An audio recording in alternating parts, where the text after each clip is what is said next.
मेरी कहानी शुरू होती है 2024 से, जब मैं 12th पास आउट हो चुका था एंड उन 4 महीनों में मैं अपने कॉलेज का इंतज़ार कर रहा था।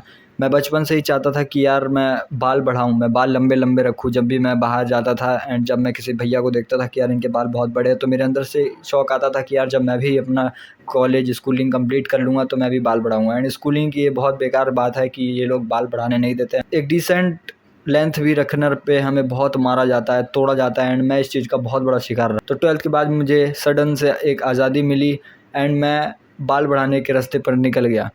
मैंने उन 4 महीनों में बाल काफ़ी हद तक बढ़ा लिए थे। 12th में जब मैं 12th के एग्ज़ाम दे रहा था, उसी टाइम से मैंने अपने बाल बढ़ाना शुरू कर दिए थे, बाल नहीं कटवाए थे। उसके 2 से 3 महीने बाद मेरे बाल थोड़े से बढ़ चुके थे, इतने ब बन चुके थे कि अगर मेरे को स्कूल में देखते तो मुझे पक्का है मुर्गा बनाकर बहुत मारा जाता। मुझे कोई आइडिया नहीं था कि बालों का केयर किस तरह से करते हैं। तो मैं बाल कटवाने गया एंड मैंने सोचा कि बहुत अच्छा कट कराऊँगा एंड जब मैंने बाल कटवाए तो उस बार्बर ने मेरी बालों की गांड मार दी। उसने मेरे बालों को छोटा करा एंड मेरे बालों में ज़बरदस्ती हेयर ड्रायर मार दिया, वो भी गर्म करके चिपका के। उसके बाद से मेरी स्कैल्प की जो हालत हुई, उसके बाद भाई हेयर फॉल जो शुरू हुआ, पूरे 1.5 साल 2 साल वो चीज़ मेरे हेयर फॉल आज भी होती है। बट मुझे नहीं लगता कि अब उस चीज़ का इम्पैक्ट था, लेकिन वो जो 1 साल मेरे बीते उस हेयर ड्रायर के डैमेज के बाद, वो बहुत बुरे थे। मेरे भर-भर के बाल टूटने लगे एंड मेरी स्कैल्प पूरी इन्फ्लेम हो गई थी, पूरी जल सी गई थी एंड मुझे छूते ही दर्द होने लगता था। उसने इतना हेयर ड्रायर मार दिया था चिपका कर एकदम गर्म करके। अभी 1 दिन पहले ही मेरी ब्लड टेस्ट की रिपोर्ट आई है एंड उस ब्लड टेस्ट रिपोर्ट का एनालिसिस करा तो मुझे कहीं न कहीं वो सारी चीज़ें मेरे बालों से लिंक मिली। जो चीज़ें मेरे में डेफ़िशिएंट थी वो कहीं न कहीं मेरे बालों से रिलेटेड है। दैट्स व्हाई मेरे को आज भी थोड़ा-थोड़ा हेयर फॉल होता है। मेरे बाल बचपन से ही काफ़ी अच्छे थे। मेरे को कभी ऐसा हेयर इशू हुआ नहीं कि यार मेरी हेयर लाइन कभी पीछे थी या फिर मेरा फ़ोरहेड बड़ा था या फिर मेरी जब हेयर फॉल भी स्टार्ट हो रहा था तब भी मेरी हेयर लाइन ज़्यादा पीछे नहीं गई थी। मेरी जस्ट हेयर डिफ्यूज़िंग होने लगा था कि हर जगह-जगह से बाल टूटने लगे थे। तो मेरे जेनेटिक्स में कोई भी ऐसा हेयर इशू नहीं है। मेरे पापा के भी आज आज दिन तक वो 45 हो चुके हैं बट फिर भी उनके अच्छे खासे एकदम पूरे सर भर के बाल हैं। बट मेरे को ये इशू क्यों? द ओनली थिंग वॉज कि मेरे शरीर में डेफिशिएंसीज़ हैं। मेरे ब्लड टेस्ट के रिपोर्ट ये सीधा-सीधा बोलता है कि मेरे बॉडी में डेफिशिएंसीज़ हैं। सेम चीज़ आपके साथ भी हो सकती है कि आपको भी डेफिशिएंसीज़ हो, आपको भी कहीं न कहीं आपकी बॉडी में कुछ ऐसी डेफिशिएंसीज़ हैं जिन पे आप फ़ोकस नहीं कर रहे, आपको लग रहा है कि आप सारे न्यूट्रिएंट्स पूरे ले रहे हो but the thing is body को और चाहिए। बॉडी को सर्वाइवल मोड में रखने का कोई मतलब नहीं बनता। डॉक्टर आपको बोल देगा कि हाँ, सब कुछ नॉर्मल है, आप खतरे से बाहर हो। डॉक्टर आपको सिर्फ़ तभी वार्न करेगा जब आप खतरे में रहोगे। They will never tell you कि आपको अपनी डाइट टॉप नॉच, अपने शरीर को टॉप नॉच रखना पड़ेगा सारी चीज़ें अपनी हेल्दी रखने के लिए। They will just tell you to survive. वो आपको सर्वाइव करने में बस मदद कर सकते हैं। वो आपको सिर्फ इस जब ही वार्न करेंगे जब आप कोई नई बीमारी, कोई बड़ी बीमारी से ग्रसित होने वाले होंगे। उससे पहले वो जस्ट बोलेंगे नॉर्मल है, नॉर्मल है, नॉर्मल। लेकिन ये आपकी रिस्पॉन्सिबिलिटी बनती है कि आप अपने शरीर पर ध्यान दो, आप अपने बालों पर ध्यान दो। आपको सबसे पहली चीज़ आपको कराना है फुल बॉडी ब्लड टेस्ट। 2000 से 2500 रुपये तक लगेंगे एंड फुल बॉडी का आपका ब्लड टेस्ट आ जाएगा। पैसे नहीं है कोई बात नहीं, इसको जोड़ लो, लेकिन मेक श्योर कि आप फुल बॉडी का ब्लड टेस्ट कराओ। अगर नहीं करा सकते हो, आई एम टेलिंग यू किस किस चीज़ों को कराना है। आई एम श्योर कि आपका B12 ख़राब होगा, vitamin B12, vitamin D3 and testosterone. इन 3 चीज़ों का आपको ज़रूर कराना है, ठीक है? ये 3 चीज़ें मेरे में भी डेफिशिएंट थी, जबकि मैं अपनी डाइट को टॉप नॉच रखता हूँ फिर भी। बहुत हद तक चांस है कि आप इस चीज़ में तो डेफिशिएंट हो गए ही होगे एंड वेजिटेरियन होगी तो सोने पे सुहागा है, क्योंकि मैं भी वेजिटेरियन हूँ, दैट्स व्हाई मेरा B12 कम है। B12 एक बहुत बड़ा रीज़न है जिसकी वजह से मेरा हेयर फॉल हो रहा है।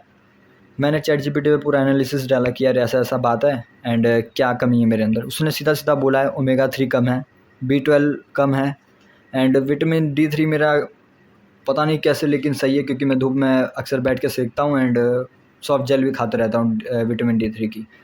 तो सबसे पहले आपको कराना है full body blood test.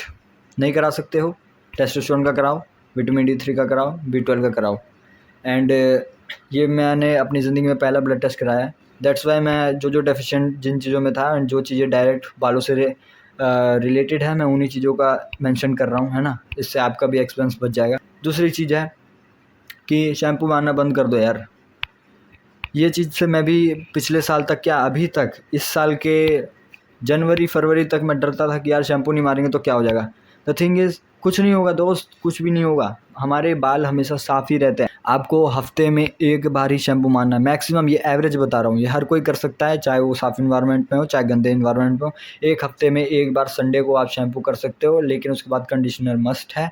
The thing is shampoo आपके एसेंशियल ऑयल्स को निकाल दे रहा है। उसने मेरे भी एसेंशियल ऑयल्स को निकाला था, क्योंकि अभी पिछले हफ्ते ही मेरे साथ ऐसा हुआ कि मैं बीमार पड़ गया एंड मेरी मम्मी ने मेरे से बालों में भर के तेल चपोड़ दिया, जिसकी वजह से मुझे शैम्पू करना पड़ा एंड मेरे बालों के सारे एसेंशियल ऑयल निकल गए, और जिसकी वजह से मेरे बाल थोड़े से ना ड्राई से रहने लगे। बट ठीक है, अभी धीरे धीरे बाल फिर से रिकवर हो रहे हैं। The simple tip will be कि अगर ज़्यादा ही चुल है, एक हफ्ते में एक बार मारो, नहीं तो उसकी भी नीड नहीं है। अगर आप साफ़ इन्वायरमेंट में रहते हो तो महीने में एक बार मारने की ज़रूरत पड़ेगी। बाकी दिन आपको रोज़ नहाना है। ये इस चीज़ से आप भाग नहीं सकते कि आप नहाओगे नहीं, नहाना ही पड़ेगा, रोज़ नहाना है। बाल धो के नहाना है, रगड़ के गीला करके अच्छे से स्क्रब करके और नहाना है। तो शैम्पू करने की ज़रूरत नहीं है। करना भी है, ज़्यादा चुल है, एक हफ्ते में एक बार करो, नहीं तो साफ़ इन्वायरमेंट में रहते हो तो महीने में एक बार, 2 हफ्ते में एक बार बहुत है, सफिशिएंट है। बाकी दिन रोज़ नहाना है। थर्ड थिंग इज़ सनलाइट में बैठ जाया करो भाई। विटामिन D3 इंडिया में बहुत लोग डेफिशिएंट है विटामिन D3 में। आपको विटामिन डी कंप्लीट करना पड़ेगा, अपना धूप में बैठना पड़ेगा। अगर आपके पास टाइम नहीं है, विटामिन D3 के कैप्सूल्स खाओ।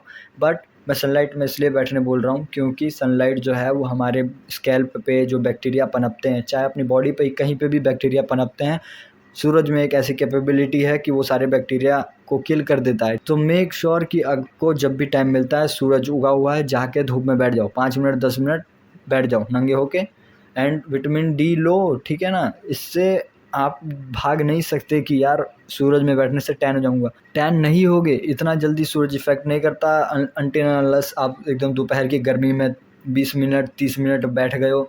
उससे पहले सन डैमेज नहीं करता है। 10 मिनट बैठने से कुछ नहीं जाता है। सुबह की धूप में तो आप 1-1 घंटे 2-2 घंटे तक भी बैठ सकते हो।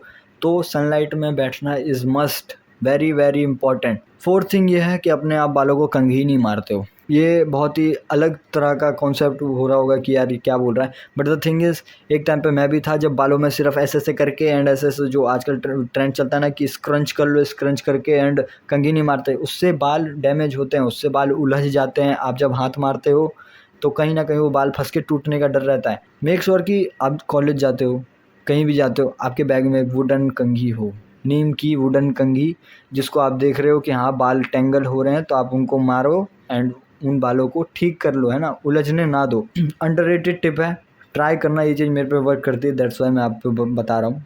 बाकी आपको पर्सनल चॉइस है, कंघी रखनी है नहीं रखनी, इट्स योर चॉइस, कौन सी कंघी यूज़ करनी है ये भी आपकी चॉइस है। मैं जस्ट जो चीज़ अपने पे ट्राई करी है मैं वो चीज़ें आपको बता रहा हूँ कि हाँ नीम की कंघी बहुत काम की आती है एंड मैं भी यूज़ करता हूँ चीज़ को।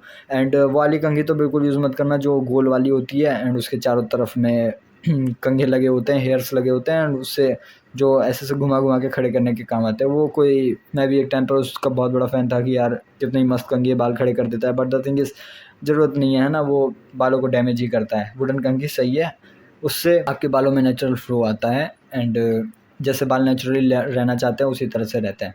सो ये कुछ 2-4 टिप्स थी, है ना, जो मैं अपनी ज़िंदगी में फ़ॉलो करता हूँ बालों को अच्छा रखने के लिए। एंड अभी मेरे दिमाग में सिर्फ इतने ही टिप्स हैं। हो सकता है मेरे को आगे और भी टिप्स के बारे में पता चले तो मैं उन चीज़ों पे भी वीडियोज़ बनाऊँगा, बट अभी के लिए मुझे नहीं लगता इससे ज़्यादा मुझे कुछ बताने की ज़रूरत है।